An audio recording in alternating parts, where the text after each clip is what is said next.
Hi friends, welcome to Mahika truths. మహాశివలింగం ఆవిర్భావమే మహాశివరాత్రికి నాంది. అదెలాగో ఈ వీడియోలో తెలుసుకుందాం.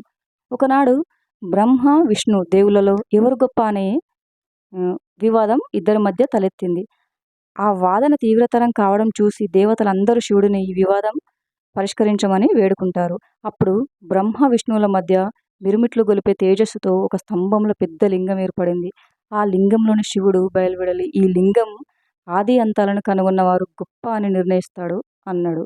దానికి సరేనంటూ బ్రహ్మ హంసవాహనరుడాడై పూర్వముఖంగా పైభాగం వైపు బయలుదేరతాడు. విష్ణువు శ్వేత వరాహ రూపంలో ఆ మహాలింగం మూలం తెలుసుకునేందుకు అధోముఖంగా క్రింది వైపునకు బయలుదేరతాడు. వారిద్దరూ ఎంతకీ ఆ లింగం ఆది అంతాలను తెలుసుకోలేకపోయారు. ఆ సమయంలో బ్రహ్మ శివలింగం పైభాగం నుండి రాలుతున్న కేతకి అంటే మొగలి పుష్పం, ఆ పుష్పాన్ని చూశాడు. అతను కేతకి పుష్పంతో, "నువ్వు పైనుండే వస్తున్నావు కదా, నాకు ఒక సాయం చేయాలి" అని అడుగుతాడు. "నేను శివలింగం చివరి భాగాన్ని చూశానని సాక్ష్యం చెప్పాలి" అన్నాడు. దానికి కేతకి పుష్పం సరే అంటది.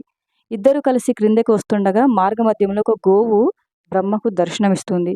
"నేను శివలింగపు చివర కనుక్కోగలిగినని సాక్ష్యం చెప్పాలి" అని బ్రహ్మ గోవును కూడా అడుగుతాడు. ఆయన మాట తీసివేయలేక గోమాత కూడా సరే అంటుంది. "లింగం అంతం ఎక్కడుందో నువ్వు కనుక్కున్నావా" అని బ్రహ్మను శివుడు అడగగా, "నేను ఆ లింగం అంతం ఎక్కడ ఉందో కనుక్కున్నాను, దానికి ఈ కేతకి పుష్పం గోమాతలే సాక్ష్యం" అని అంటాడు. శివుడు కేతకి పుష్పాన్ని ప్రశ్నిస్తే అవును అతడు చూశాడని చెప్తుంది. అదే విషయం గోమాతను అడగగా తలతో అవునని అబద్ధం చెప్తూ తల ఊపుతుంది. తోకతో లేదని చెప్తూ అడ్డంగా ఊపుతుంది. దానితో శివుడు ఆగ్రహించి బ్రహ్మకు భూలోకంలో ఎక్కడ గుడి కానీ పూజలు కానీ ఉండవని శపిస్తాడు.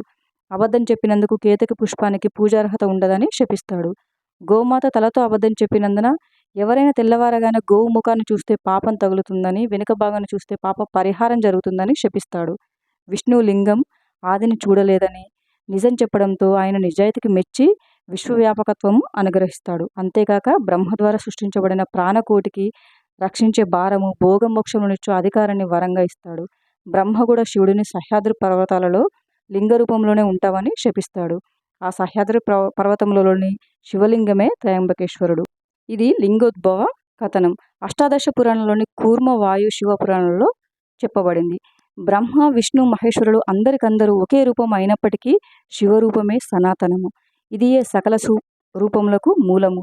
శ్రీహరి మహాదేవుని వామభాగం నుండి, బ్రహ్మ దక్షిణ భాగం నుండి ప్రకటితమయ్యను.